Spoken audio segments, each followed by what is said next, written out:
नमस्कार दोस्तों, आप सभी का स्वागत है। आज दोस्तों अपन इस वीडियो में बात करने वाले हैं जो एमआरएस केवीएस एनवीएस टायर 2 का जो पीजीटी कॉमर्स का दोस्तों जो पेपर होने वाला है वो किस प्रकार का आपका पेपर आने वाला है, वो पूरा इस वीडियो में दोस्तों डिस्कस करने वाले हैं। तो आज का जो वीडियो है बहुत ही खास होने वाला है। जो दोस्तों पीजीटी कॉमर्स की तैयारी कर रहे हैं, चाहे वो एमआरएस की स्टूडेंट हो, केवीएस का हो, एनवीएस को, ऑलरेडी एमआरएस का दोस्तों रिजल्ट आ चुका है और केवीएस एनवीएस की आंसर की भी आ चुकी है दोस्तों। तो आपको बिना किसी देरी के दोस्तों टाइप 2 की तैयारी स्टार्ट कर देनी चाहिए दोस्तों। आज मैं क्या कर रहा हूँ कि जो पीजीटी कॉमर्स का जो आपके 40 एमसीक्यू आते हैं और जो 15 क्वेश्चन आपके लॉन्ग डिस्क्रिप्टिव बेस्ड आते हैं, वो पूरे डिटेल में दोस्तों आपका एक मॉक टेस्ट है। इससे आपको एक अंदाज़ा लगेगा कि आपके टाइप 2 में किस प्रकार के प्रश्न पूछे जाएंगे दोस्तों। तो बिना किसी देरी के अपन स्टार्ट करने वाले, जो भी चैनल पर नए उनको सब्सक्राइब करना है और अपने दोस्तों शेयर करना है। ये आपके ऊपर डिपेंड करता है दोस्तों। मैंने ये पूरा कोर्स लॉन्च किया है, 1 बाय 1 वीडियो आता रहेगा। आपका जितना अच्छा रेस्पॉन्स रहेगा उसके अनुसार ये वीडियो आते रहेंगे। तो दोस्तों अपन आज स्टार्ट करते हैं कि आपकी किस प्रकार का टाइप 2 में क्वेश्चन पेपर आने वाला है। दोस्तों अपन बात करें यहाँ पे कि जो ईएमआरएस पीजीटी कॉमर्स की बात कर रहे हैं यहाँ पे, उसके अकॉर्डिंग ये पेपर बनाया गया है। आपके टोटल दोस्तों 100 मार्क्स होंगे, 100 मार्क्स होंगे और आपको 3 घंटे दिए जाएंगे, यानी 3 हाउस दिए जाएंगे। सामान्य आपके जो निर्देश है वो क्या है, इस प्रश्न पत्र में 2 भाग हैं। भाग है एमसीक्यू है, भाग भी वर्णनात्मक यानी डिस्क्रिप्टिव है। This paper has 2 part, part है एमसीक्यू एंड पार्ट भी डिस्क्रिप्टिव है।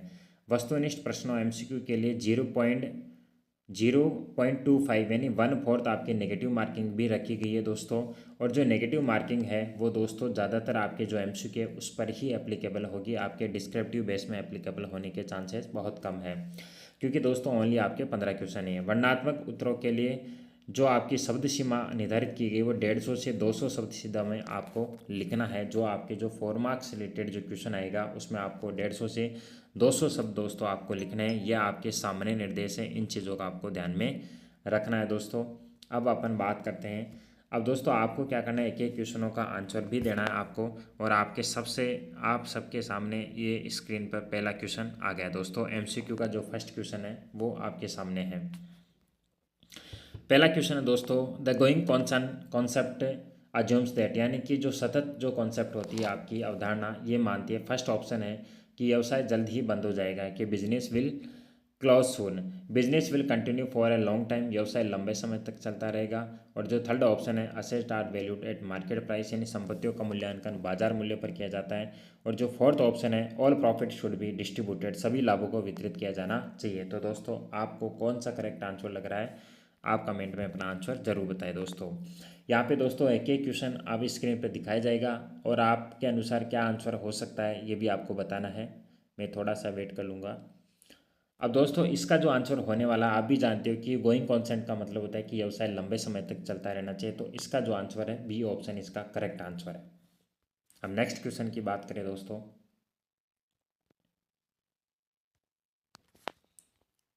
ये आपके सामने स्क्रीन पर नेक्स्ट क्वेश्चन है। सेकंड क्वेश्चन है यहाँ पे कि window dressing of account means, यानी विंडो ड्रेसिंग का मीनिंग क्या होता है, कि खातों की जो विंडो ड्रेसिंग होता है। तो फर्स्ट ऑप्शन आपको कार्यालय को सजाना, डिकोरेटिंग द ऑफिस होता है। प्रेजेंटेशन ऑफ अकाउंट यानी ब्यूटीफुल वे, यानी खातों को सुंदर तरीके से प्रस्तुत करना। और थर्ड होता है manipulation of account to show a better position, बेहतर स्थिति दिखाने के लिए खातों में हेरफेर करना। और जो फोर्थ ऑप्शन है प्रॉपर क्लासिफिकेशन ऑफ असेट्स, यानी संपत्तियों का उचित मूल्यांकन।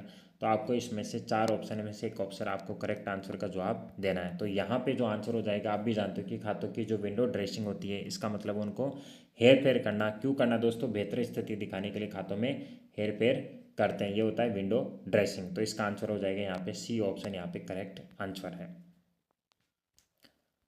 नेक्स्ट क्वेश्चन की बात करें, आपके सामने नेक्स्ट क्वेश्चन है। यहाँ पे थर्ड और फोर्थ क्वेश्चन है। थर्ड क्वेश्चन पूछा गया है, in the absence of partnership deed interest on partner loan is paid, यानी कि पार्टनरशिप डीड एब्सेंस है उसके अभाव में, यानी कि साझेदारी संलेख के अभाव में, विलय के अभाव में साझेदार के ऋण पर ब्याज दिया जाता है। साझेदार को कितने % ब्याज दिए गए जाए जो एडवांस जो लोन देते हैं पार्टनर्स।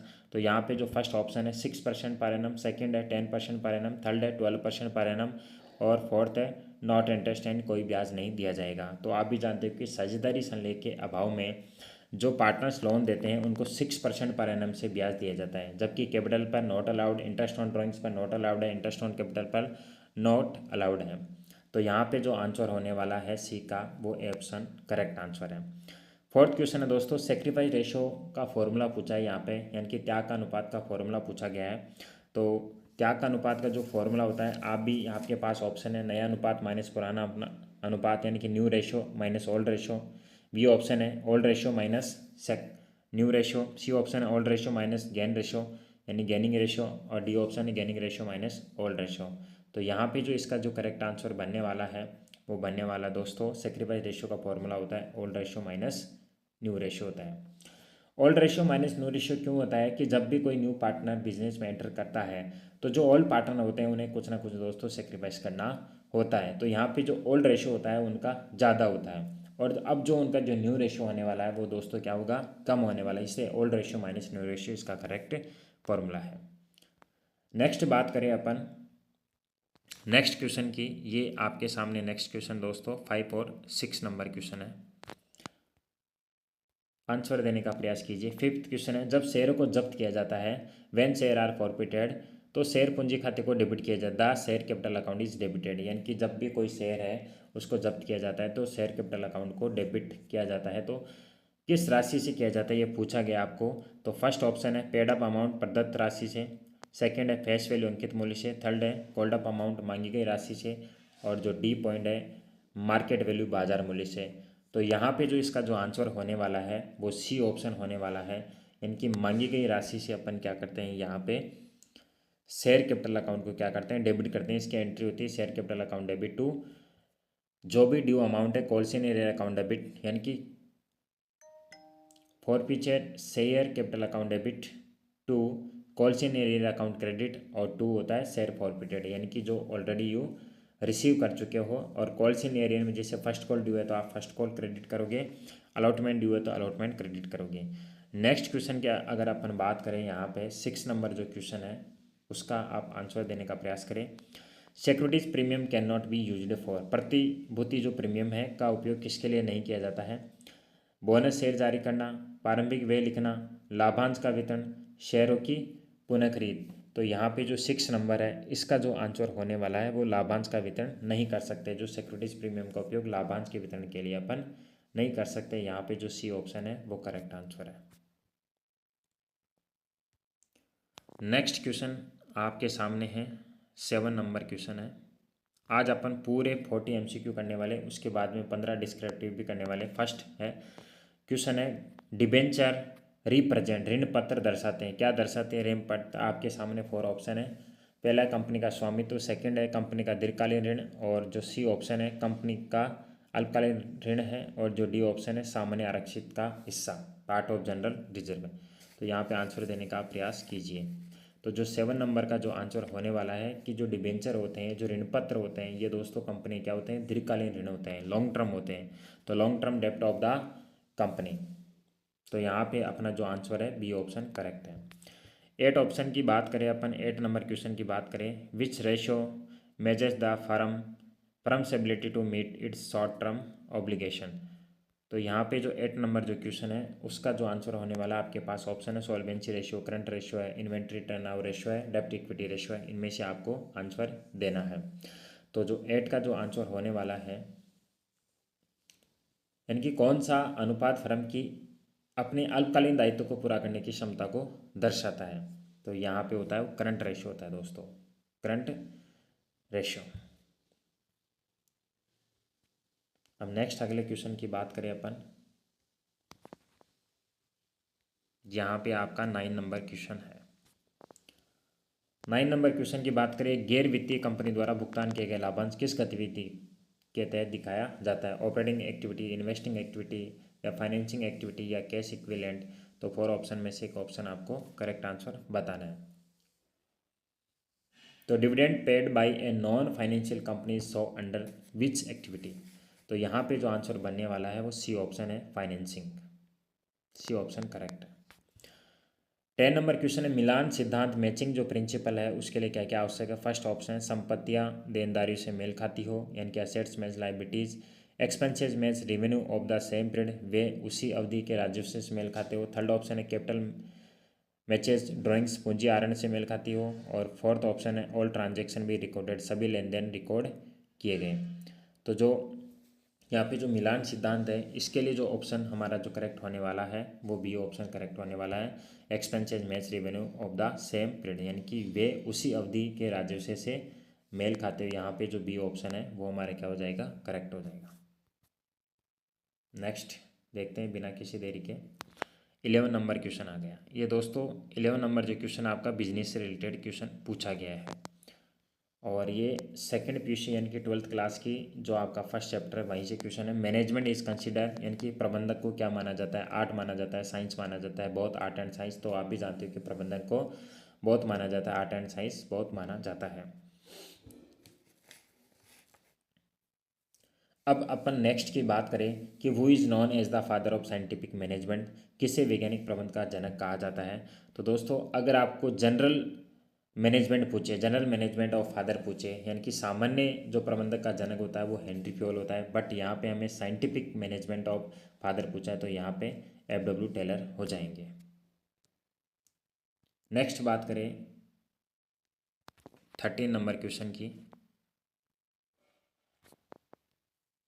13 नंबर क्वेश्चन है आदेश की एकता का अर्थ है। आदेश की यूनिटी ऑफ कमांड का जो मीन्स होता है, 13 नंबर का जो आंसर आपको बताना है यहाँ पे, एक अधीनस्थ, एक boss, one subordinate, one boss, one head, one plan, group work या डिसिप्लिन। 4 ऑप्शन में से एक ऑप्शन का आपको चयन करना है। तो यहाँ पे जो हो जाएगा, जो आंसर होने वाला है वह यूनिटी ऑफ कमांड। तो यूनिटी ऑफ कमांड्स का आपको मीन्स बताना है कि वन सबऑर्डिनेट होता है और यहाँ पे कौन होता है, वन ही क्या होता है दोस्तों, बॉस होता है। तो यहाँ पे जो वन ऑप्शन है, ए ऑप्शन है, यहाँ पे करेक्ट आंसर बनने वाला है। यूनिटी ऑफ कमांड का मतलब होता है यहाँ पे वन ही सभी नोट होता है और वन बॉस होता है, एक अधीनस्थ और एक बॉस होता है। 14 नंबर की बात करें, उदारीकरण का अर्थ क्या है। तो उदारीकरण का अर्थ क्या आपको बताना। उदारीकरण होने के बाद में आपको पता है 1991 में जो आपकी ये पॉलिसी आई थी उसके बाद में जो हमारे जो डायरेक्ट है, remove of direct control and restriction, प्रत्यक्ष नियंत्रण प्रतिबंधों को हटाया गया। यहाँ पे जो बी ऑप्शन है वो करेक्ट हो जाएगा 14 नंबर का। बिना किसी देरी के नेक्स्ट क्वेश्चन की बात करते हैं अपन। 15 नंबर क्वेश्चन है। 15 नंबर क्वेश्चन है कि प्लानिंग इज ए प्रोसेस, कि नियोजन एक प्रक्रिया है। तो मेंटल है, फिजिकल है या पास्ट ओरिएंटेड है, भूत उन्मुख है या रिजिड है, कौन सी प्रक्रिया आपको बताना है 15 का। तो यहाँ पे जो 15 का आंसर होने वाला है 15। प्लानिंग क्या है, आप दोस्तों जब भी प्लानिंग करते हो तो आपका माइंड क्या होता है, उसमें यूज होता है। तो यहाँ पे जो आपका क्या है, ये मानसिक माना गया है, मेंटल माना गया है। फिर जो 16 नंबर है डेलीगेशन ऑफ अथॉरिटी कंसेंट, यानी अधिकार के प्रत्यायोजन का यहाँ पे जो अर्थ होता है, अधिकारों यानी कि डेलीगेशन में कौन कौन अधिकारों के प्रत्यायोजन को शामिल किया जाता है। तो यहाँ पे जो ऑप्शन होने वाला है, यहाँ पे अथॉरिटी को भी शामिल करते हैं, रेस्पॉन्सिबिलिटी उत्तरदायित्व को भी शामिल करते हैं और जो जवाबदेही होती है अकाउंटेबिलिटी इसको भी शामिल करते हैं। यहाँ पे जो डी ऑप्शन है ऑल द दीज, ये सभी यहाँ पे डी ऑप्शन होने वाला है। नेक्स्ट क्वेश्चन की बात करें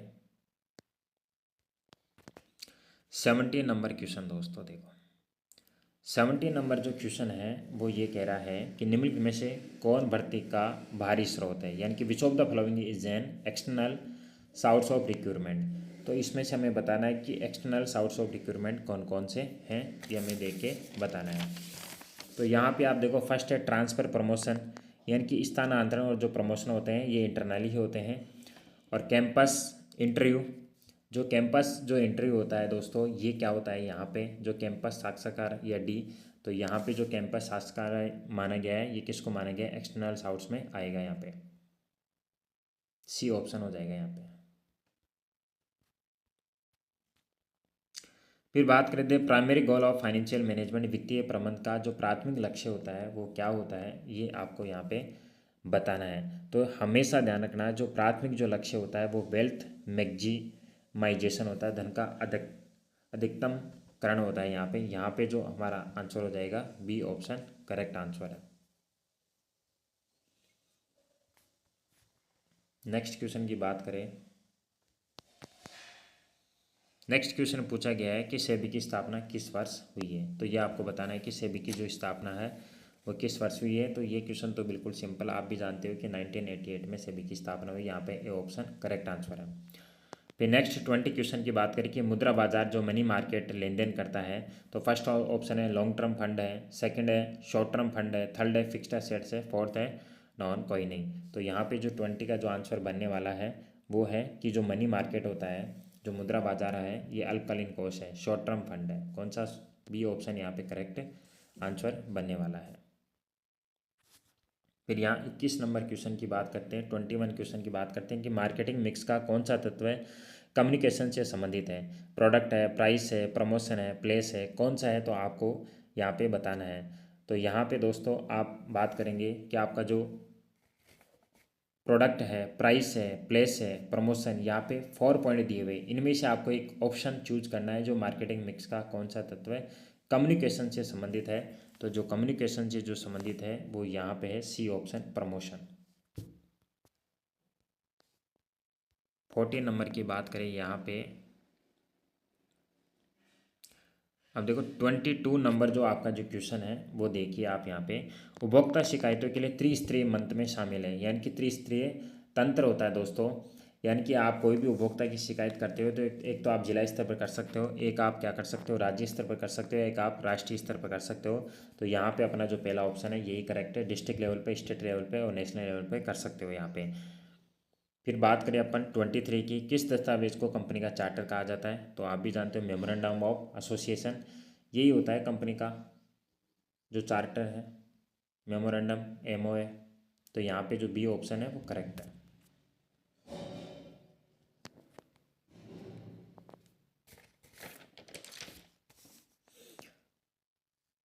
अब बात करें दोस्तों 24 नंबर की, अपन जो बात करते हैं कि जीएसटी इज एन टैक्स, यानी कि जीएसटी एक कैसा टैक्स है, डायरेक्ट टैक्स है, इनडायरेक्ट टैक्स है। तो ये आप सभी जानते हो कि जीएसटी एक इनडायरेक्ट टैक्स है, यानी कि बी ऑप्शन करेक्ट है। अपन अब बात करें दोस्तों यहाँ पे 24 की स्केलर चेन, स्केलर चेन के बारे में बात करें। स्केलर चेन किस पर जोर देता है, इक्विलिटी पर, फॉर्मल लाइन ऑफ अथॉरिटी पर, स्पीड पर या डिसिप्लिन पर, किस पर जोर देता है, तो आपको यहाँ पे बताना है।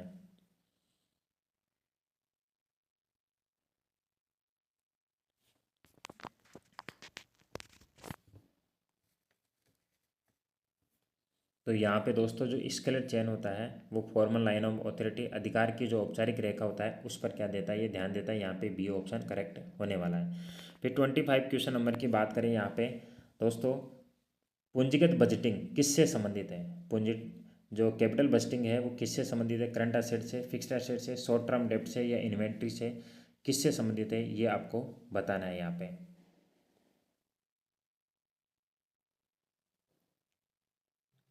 तो आप भी जानते हो जो कैपिटल बजटिंग होती है करंट एसेट्स नहीं होती, शॉर्ट टर्म इन्वेंटरी नहीं होती, फिक्स्ड एसेट्स होती है, लॉन्ग टर्म बेसिस होती है।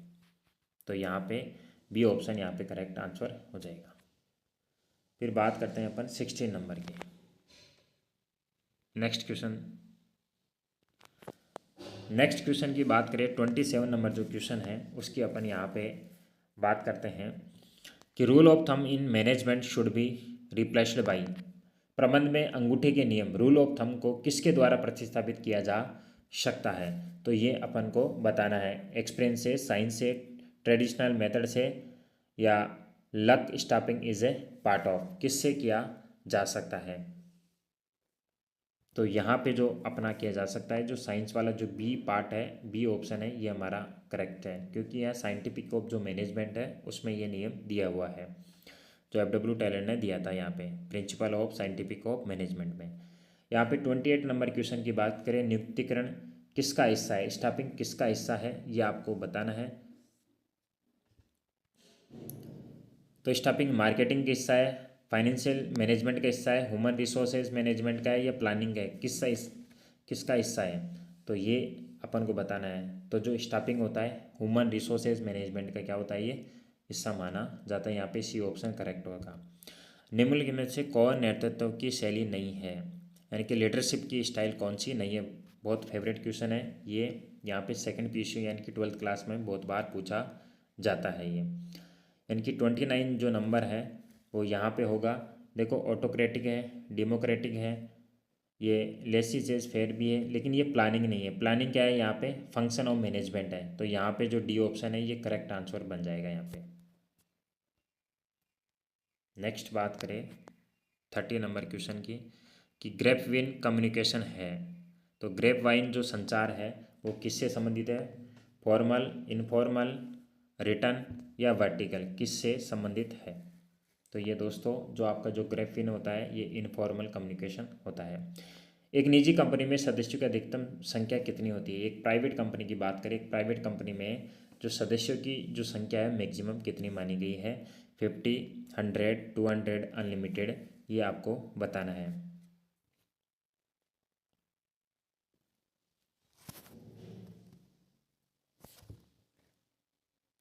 तो यहाँ पे है 200 आपको आंसर देना है, सी ऑप्शन करेक्ट है, 200 एक प्राइवेट कंपनी में। कार्यशील पूंजी का जो अर्थ है, यहाँ पे 32 क्वेश्चन आप देख सकते हो। कार्यशील पूंजी के बारे में पूछा गया है कि वर्किंग कैपिटल का अर्थ क्या है। वर्किंग कैपिटल का मतलब होता है दोस्तों current assets minus current liabilities. तो यहाँ पे जो बी ऑप्शन है अपना सही हो जाएगा, सी ए माइनस सी एल होता है। नेक्स्ट क्वेश्चन की बात करें अपन,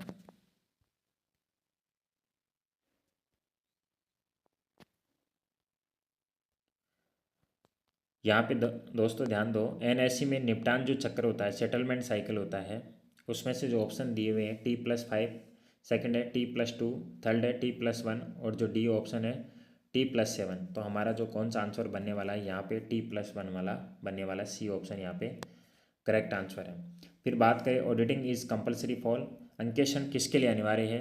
सोल ट्रेडर के लिए, पार्टनरशिप के लिए, जॉइंट स्टॉक कंपनी के लिए और किसके लिए यहाँ पे अनिवार्य हैं? तो आपको बताना है यहाँ पे जॉइंट स्टॉक जो कंपनी है इसके लिए अंकेक्षण अनिवार्य है, क्योंकि यहाँ पे जो सोल ट्रेडर होते हैं ये तो क्या होते हैं, जो अंगड़ी वाले होते हैं, जो सिंगल सिंगल जो दुकान वाले होते हैं इनके लिए इतना अनिवार्य नहीं रहता, पार्टनरशिप में भी इतना अनिवार्य नहीं है, लेकिन जो स्टॉक जॉइंट स्टॉक कंपनी होती है कंपनी के लिए क्या होता है, अनिवार्य होता है। यहाँ पे सी ऑप्शन करेक्ट है।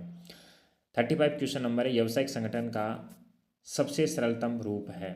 तो यहाँ पे ऑप्शन दे रखा है, पार्टनरशिप है, जॉइंट हिंदू फैमिली है, सोल प्रोप्राइटरशिप है, कोऑपरेटिव सोसाइटी है। तो आपको 4 ऑप्शन में से एक ऑप्शन करेक्ट आंसर का जवाब देना है। तो कौन सी व्यवसाय का संगठन का सबसे सरलतम रूप सोल प्रोप्राइटरशिप मानी जाती है? सी ऑप्शन यहाँ पे करेक्ट आंसर है।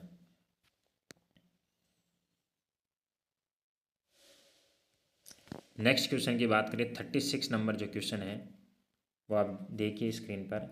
विनिमय पत्र बिल ऑफ एक्सचेंज का उपयोग किया जाता है कैश सेल्स के लिए, क्रेडिट सेल्स के लिए, सर्विस के लिए, नन के लिए, किसके लिए किया जाता है? तो ये जो बिल ऑफ एक्सचेंज है इसका जो यूज किया जाता है क्रेडिट सेल्स के लिए किया जाता है। बी ऑप्शन यहाँ पे करेक्ट आंसर बनने वाला है। एस्प्रिट डी कॉर्पस मीन्स का मतलब क्या है दोस्तों? जो एस्प्रिट डी कॉर्पस का जो अर्थ है वो आपको बताना है। यहाँ पे आपके पास 4 ऑप्शन है, 4 ऑप्शन में से एक ऑप्शन आपको बताना है। तो इसका मतलब होता है दोस्तों टीम भावना होता है। क्या होता है? टीम भावना होता है। यहाँ बी ऑप्शन करेक्ट है। 38 नंबर क्वेश्चन की अपन बात करें, एक डीमेट शेयर को वापस भौतिक रूप में बदलने की प्रक्रिया क्या कहलाती है? ये हमें पूछा है। The process of converting A demat share back into physical form is, ये हमें यहाँ पे बताना है। तो कौन सी होती है? आपके पास 4 ऑप्शन है, तो बताना है दोस्तों आपको। यहाँ पे जो करेक्ट ऑप्शन बनने वाला है वो बी ऑप्शन यहाँ पे करेक्ट आंसर है। अब नेक्स्ट नंबर की बात करें अपन, 39 नंबर क्वेश्चन की बात करें, यहाँ पे 39 नंबर है, NEP 2020 किस पर जोर देती है? ये आपको बताना। आपके सामने 4 ऑप्शन है, इनमें से एक ऑप्शन का आपको जवाब देना है। तो यहाँ पे जो ऑप्शन जो करेक्ट होने वाला है वैचारिक समझ पर देने वाली है, यानी कि बी ऑप्शन यहाँ पे करेक्ट आंसर है। और दोस्तों आपका जो लास्ट क्वेश्चन है MCQ का 40 नंबर, एक NPO द्वारा विशिष्ट उद्देश्य के लिए प्राप्त जो वसीयत है वो रेवेन्यू रिसिप्ट है, कैपिटल रिसिप्ट है, या असेट्स है, या नन है, ये आपको बताना है। तो आपकी यहाँ पे जो आंसर बनने वाला है वो बी ऑप्शन है, पूंजीगत प्राप्ति। तो अपन ने दोस्तों टोटल 40 क्वेश्चन यहाँ पे देख लिए। आपको क्या करना है, जब भी वीडियो आप देखो दोस्तों तो 1 क्वेश्चन को आपको देखना है, पॉज करके देखना है और उसका आंसर भी लगाना है। आपके कितने क्वेश्चन करेक्ट हो रहे हैं आपको कमेंट में करना है और अपने दोस्तों में क्या करना है, शेयर भी करना है। अब दोस्तों ये MCQ वाला जो पार्ट है वो कंप्लीट हो चुका है। अब अपन क्या करेंगे, जो आपके डिस्क्रिप्टिव बेस है वो करेंगे। दोस्तों डिस्क्रिप्टिव कैसे आएंगे, सेक्शन बी में आएगा। इस प्रकार आपके पेपर में भी लिखा हुआ आपको मिलेगा कि section B descriptive question 15 question है और 1 क्वेश्चन 4 मार्क्स का है, 60 मार्क्स का। अभी दोस्तों आगे से कोई भी नोटिफिकेशन नहीं आया है कि आपके जो 15 क्वेश्चन है वो किस किस मार्क्स के आएंगे, लेकिन अपन ये मान के चल रहे हैं अगर नोटिफिकेशन नहीं आता तो अपन ये क्वेश्चन को 4 मार्क्स का मान के चल रहे हैं। Instruction answer each question in 150 से 200 वर्ड में आपको देना है, 10 से 15 सेंटेंस देना है, यानी कि प्रत्येक प्रश्न का उत्तर 150 से 200 शब्दों में आपको क्या देना है, उत्तर देने का प्रयास करना है। अब दोस्तों ये सेक्शन स्टार्ट अपन करते हैं। सबसे पहले दोस्तों मैंने क्या कर दिया आपकी समझ के लिए, यहाँ पे मैंने अकाउंटेंसी लिख दिया, यानी कि अकाउंटेंसी का एक क्वेश्चन पूछा गया आपका। तो आपका जो पहला क्वेश्चन ये पूछा गया दोस्तों, आपको ये बताना है कि difference between provision and reserve on the basis of nature purpose effect on profit and investment outside. इसका मतलब ये दोस्तों आयोजन और जो आरक्षित है, प्रोविजन एंड जो रिजर्व है, इनके बीच में आपको डिफरेंस बताना है, और डिफरेंस के आधार भी दे रखे हैं क्वेश्चन में कि आपको नेचर के अकॉर्डिंग बताना है, पर्पज यानी उद्देश्य के अकॉर्डिंग बताना है, इफेक्ट ऑन प्रॉफिट लाभ पर प्रभाव के अकॉर्डिंग बताना है, और बाहर यानी कि आपको 4 डिफरेंस बताने, 4 डिफरेंस बताने हैं, और कौन कौन से बेसिस है ये भी क्वेश्चन में दे रखा है। ये आपका 4 मार्क्स रिलेटेड क्वेश्चन है और अकाउंटेंसी रिलेटेड इस प्रकार आपका क्वेश्चन पूछा जाएगा। तो आपको दोस्तों इस प्रकार ये क्वेश्चन तैयार करना है। सेकेंड क्वेश्चन की अगर अपन बात करें, यहाँ पे सेकंड क्वेश्चन भी दोस्तों आपका अकाउंटेंसी से पूछा गया है, और किस प्रकार पूछा जाएगा क्वेश्चन देख लीजिए आप यहाँ पे। Pass necessary general entries for the forfeiture and reissue of 500 share of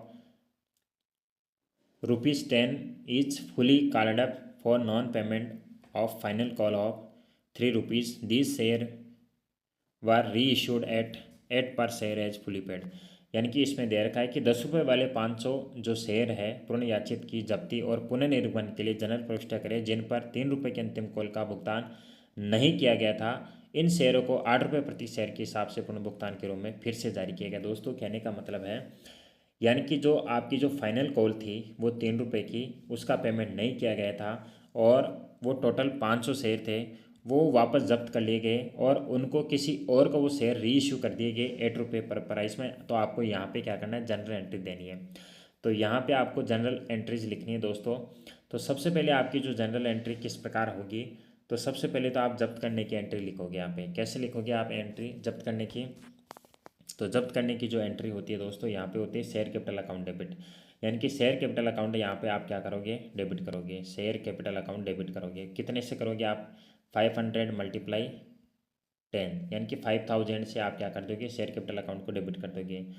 उसके बाद में डेबिट करने के बाद में आप 2 लिखोगे। अब 2 क्या लिखोगे, यहाँ पे आपकी जो फर्स्ट कॉल जो ड्यू है, तो उसके लिए क्या करोगे आप, फर्स्ट कॉल की भी एंट्री यहाँ पे लिखोगे।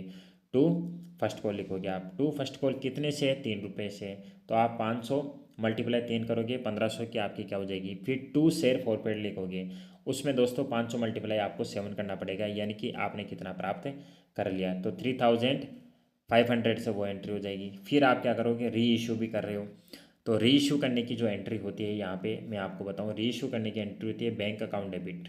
बैंक अकाउंट डेबिट होगी। अब बैंक अकाउंट में डेबिट कितने, 500 मल्टीप्लाई आप कितनी री इशू प्राइस दे रखी है, यहाँ पे 8 रुपीज़ दे रखी है, 8 रुपीज़ दे रखी है, यानी 4000 से बैंक अकाउंट डेबिट हो जाएगा। अब यहाँ पे जो डिस्काउंट है वो 2 रुपीज़ है, तो यहाँ पे शेयर फॉरफिट है अकाउंट डेबिट 2, 500 × 2 से करोगे तो यहाँ पे 1000 से वो हो जाएगा, और 2 शेयर कैपिटल यहाँ पे कितना हो जाएगा, वही 5000 हो जाएगा। इस प्रकार आपको एंट्रियाँ करनी है, और आपको लास्ट में जो एंट्री करनी है वो कैपिटल रिजर्व में ट्रांसफ़र की एंट्री भी करनी पड़ेगी। और यहाँ पे जो कैपिटल रिजर्व में जो ट्रांसफ़र की जो एंट्री है 3 एंट्री, वो किस प्रकार होगी दोस्तों, यहाँ पे होगी share forfeited account debit to capital reserve. अब कैपिटल रिजर्व में कितनी अमाउंट ट्रांसफ़र की जाएगी, सबसे पहले आपने यहाँ पे जो एक्चुअल में जो प्राप्त जो अमाउंट है वो 500 × 7 से आपने क्या किया, यहाँ पे क्रेडिट किया 3500, और यहाँ पे री इशू में यहाँ पे शेयर फॉरफिटेड अकाउंट ने आपने डेबिट किया 500 × 2 रुपीज़, यानी कि 1000। इनमें डिफरेंस कितने का आ रहा है दोस्तों, कैपिटल रिजर्व में आप ओनली एक्चुअल अमाउंट ट्रांसफ़र करोगे, यहाँ पे जो 2500 से आप क्या करोगे, कैपिटल रिजर्व में ट्रांसफ़र करोगे अमाउंट। इस प्रकार ये एंट्री है। अब नेक्स्ट क्वेश्चन की अपन बात करते हैं। नेक्स्ट क्वेश्चन है यहाँ पे थर्ड क्वेश्चन है। इसके दोस्तों अगर अपन बात करें, ये दे रखा है, एक नए साझेदार के प्रवेश के समय गुप्त ख्याति हिडन गुडविल के उपचार को एक संख्यात्मक उदाहरण देके आपको क्या करना है, समझाना है। इस प्रकार का क्वेश्चन है, 4 मार्क्स रिलेटेड आता है थ्योरी का, तो आपको ये करना है इस प्रकार। नेक्स्ट जो 4 नंबर जो क्वेश्चन है वो इस प्रकार है दोस्तों आपका, कि अकाउंटिंग स्टैंडर्ड थर्ड के अनुसार कैश फ्लो स्टेटमेंट में गतिविधियों के वर्गीकरण पर चर्चा करें, निवेश गतिविधियों के 2 उदाहरण दें। यानी कि discuss the classification of activities in a cash flow statement as per accounting standard third, give 2 example of investing activity के आपको 2 एग्जाम्पल देने हैं। नेक्स्ट क्वेश्चन की आप 5 नंबर जो क्वेश्चन है उसकी बात करो आप। 5 नंबर जो क्वेश्चन आपके दोस्तों, गैर लाभकारी संगठनों एनपीओ के लिए लेखांकन क्या है, समझाइए कि उनके खातों में आजीवन सदस्यता शुल्क और वसीयत का उपचार कैसे किया जाता है। इंग्लिश में आप देख सकते हो, what is accounting for not for profit organization NPO, explain how life membership fees and legacies are treated in their account में। अब ये 5 नंबर क्वेश्चन है। फिर दोस्तों जो 6 नंबर क्वेश्चन है ये आपका बिजनेस का स्टार्ट हो गया। ये 5 क्वेश्चन आपने किसके देखे, अकाउंटेंसी के देखे। अब देखो बिजनेस वाला पार्ट है। बिजनेस में 6 नंबर क्वेश्चन पूछा गया है, compare Henry fuel unity of command and unity of direction with any 4 point of direction. दोस्तों ये वेरी इंपॉर्टेंट क्वेश्चन है। क्यों इंपॉर्टेंट है, क्योंकि ये 12वीं क्लास में बार बार रिपीटेड क्वेश्चन है, बहुत बार पूछा जाता है। हेनरी फ्यूल के अनुसार आदेश की एकता और निर्देश की एकता के बीच किन्हीं 4 अंतरों को बताना है। यहाँ पे 4 अंतर क्यों बताने, क्योंकि आपके दोस्तों 4 मार्क्स रिलेटेड क्वेश्चन पूछा जाएगा, इसलिए आपको कम से कम 4 पॉइंट तो दोस्तों आपको तैयार करने हैं। एक पॉइंट अगर आप एक्स्ट्रा लिख रहे हो तो आप out of out marks receive कर सकते हो, इसलिए आपको 1 पॉइंट एक्स्ट्रा और लिखना है। अब अपन बात करते हैं नेक्स्ट 7 नंबर क्वेश्चन की दोस्तों। 7 नंबर जो आपका जो क्वेश्चन ये है कि व्यावसायिक अध्ययन यानी कि बिजनेस स्टडी से पूछा गया है, explain Taylor technique of functional foremanship with a neat diagram. यानी कि टेलर की जो कार्यात्मक फॉर्मेनशिप है तकनीक को आपको समझाना है और एक डायग्राम के साथ उसको एक्सप्लेन भी करना है। इस प्रकार का क्वेश्चन आपके पूछा जाएगा। नेक्स्ट अपन 8 नंबर की क्वेश्चन की बात करें कि नियोजन आगे देखना है और नियंत्रण पीछे देखना है। ये बहुत ही इंपॉर्टेंट क्वेश्चन है दोस्तों। Planning is looking ahead and controlling is looking back. तो ये इस प्रकार जो क्वेश्चन है दोस्तों, ये 12वीं क्लास में बहुत बार बार रिपीटेड होता है और इस क्वेश्चन को आपको एग्जाम में भी देखने को मिल सकता है। इस प्रकार के क्वेश्चन है। नेक्स्ट अगर अपन क्वेश्चन की बात करें दोस्तों, 9 नंबर क्वेश्चन की बात करें, दोस्तों अपन पूरे 15 क्वेश्चन देखने वाले, इसलिए आप अपने दोस्तों में ज़्यादा से ज़्यादा शेयर कीजिए। फिर बिजनेस स्टडीज का क्वेश्चन है दोस्तों, पूंजी संरचना को परिभाषित कीजिए। कैपिटल स्ट्रक्चर को आपको डिफाइन करना है। किसी कंपनी की पूंजी संरचना के चुनाव को प्रभावित करने वाले किन्हीं 4 कारकों पर चर्चा कीजिए। What define capital structure, discuss any 4 factor that influence the choice of capital structure of A company. पूंजी संरचना को प्रभावित करने वाले अपन को 4 तत्व बताने हैं। नेक्स्ट दोस्तों 10 नंबर क्वेश्चन की यहाँ पे अगर अपन बात करें, बिजनेस स्टडी से रिलेटेड ही पूछा गया है, explain the Maslow need hierarchy theory of motivation with A diagram. आपको अभिप्रेरणा के मास्लो के आवश्यकता पदानुक्रम सिद्धांत को चित्र सहित समझाना। आपको डायग्राम बना के दोस्तों उसके जो भी पॉइंट है उनको डायग्राम बना के आपको समझाना पड़ेगा। इस प्रकार के क्वेश्चन आपके पूछे जाएंगे दोस्तों एग्जाम में। नेक्स्ट अपन 11 नंबर की क्वेश्चन की बात करें, यह भी बिजनेस स्टडी से पूछा जाएगा कि एक नए एफएमसीजी उत्पाद लॉन्च के संदर्भ में मार्केटिंग मिक्स के 4P पर चर्चा करना है। दोस्तों मार्केटिंग मिक्स के 4P होते हैं, यानी कि प्लेस होता है, प्राइस होता है, प्रमोशन होता है। इस प्रकार आपके जो 4 जो P बता रखे हैं वो उनको आपको क्या करना है, एक्सप्लेन करना है यहाँ पे। नेक्स्ट क्वेश्चन की अगर अपन बात करें यहाँ पे 12 नंबर जो क्वेश्चन है कि उपभोक्ता संरक्षण अधिनियम 2019 के तहत भारत में उपभोक्ता शिकायतों के निवारण की प्रक्रिया का आपको क्या करना है, यहाँ पे सापेक्ष में क्या करना है, वर्णन करना है दोस्तों। इस प्रकार का क्वेश्चन आपकी बिजनेस स्टडीज से रिलेटेड पूछा जाएगा। फिर बात करें यहाँ पे 13 नंबर जो क्वेश्चन आपका है वो 13 नंबर क्वेश्चन क्या बोल रहा है कि बिजनेस स्टडी से रिलेटेड पूछा गया है कि difference between money market and capital market on the basis of, किन किन बेसिस पे आपको अंतर बताना है। जो आपका जो मुद्रा बाजार है, पूंजी बाजार में एक तो आपको अवधि के यानी कि ड्यूरेशन बताना है, उपकरण, प्रतिभागी और निवेश परिव्यय। दोस्तों कभी कभी क्या होता है एग्जाम में जो आपकी जो बेसिस होते हैं अंतर का आधार दिया हुआ मिलता है और कभी कभी नहीं मिलता है। अगर दिया हुआ मिलता है तो आपको उसके आधार पर एक्सप्लेन करना है और अगर नहीं दिया हो तो आपको खुद उसके अंतर के आधार लिखने पड़ेंगे आपको। 14 नंबर जो क्वेश्चन है वो ये कह रहा है दोस्तों, एक बढ़ते हुए संगठन के लिए आंतरिक स्रोतों की तुलना में भर्ती के बाहरी स्रोतों की बात करें। यहाँ पे 14 नंबर क्वेश्चन है कि एक बढ़ते हुए संगठन के लिए आंतरिक स्रोतों की तुलना में भर्ती के बाहरी स्रोतों के महत्व की व्याख्या करें। यहाँ पे पूछा है कि importance, explain the importance of external source of recruitment over the internal source for a growing organisation, यानी कि यहाँ पे पूछा गया एक बढ़ते हुए संगठन के लिए आंतरिक स्रोतों की तुलना में भर्ती के जो बाहरी स्रोतों की महत्व इंपॉर्टेंस क्या है, इसके बारे में आपको क्या करना है, एक्सप्लेन करना है। इस प्रकार के क्वेश्चन आपके एग्जाम में पूछे जाने की पूरी पूरी संभावना है। अब दोस्तों आज इस पेपर के अपन लास्ट क्वेश्चन की बात करते हैं कि एनईपी 2020 से रिलेटेड क्वेश्चन पूछा गया कि राष्ट्रीय शिक्षा नीति 2020 वाणिज्य छात्रों के लिए व्यावसायिक पाठ्यक्रम में सुधार का प्रस्ताव कैसे देती है।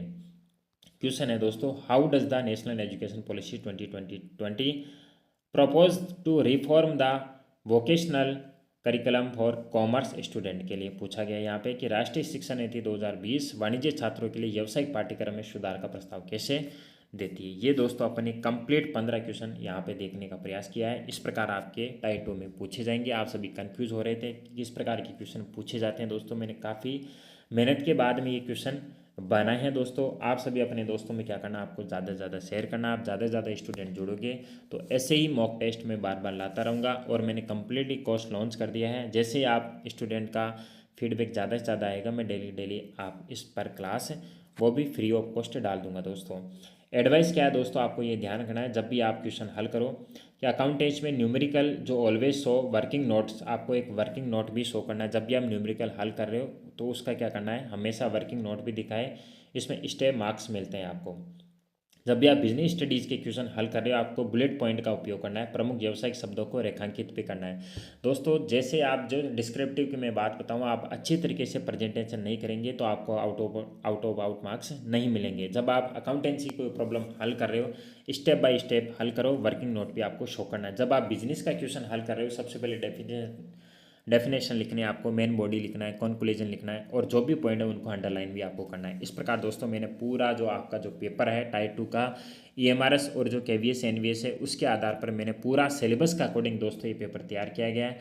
आई होप आप सभी को अच्छा लगा होगा। इसलिए जो भी चैनल पर नए हैं उनको सब्सक्राइब भी करना है और अपने दोस्तों में शेयर भी करना है ज़्यादा से ज़्यादा। फिर मिलेंगे अगले नेक्स्ट वीडियो में दोस्तों।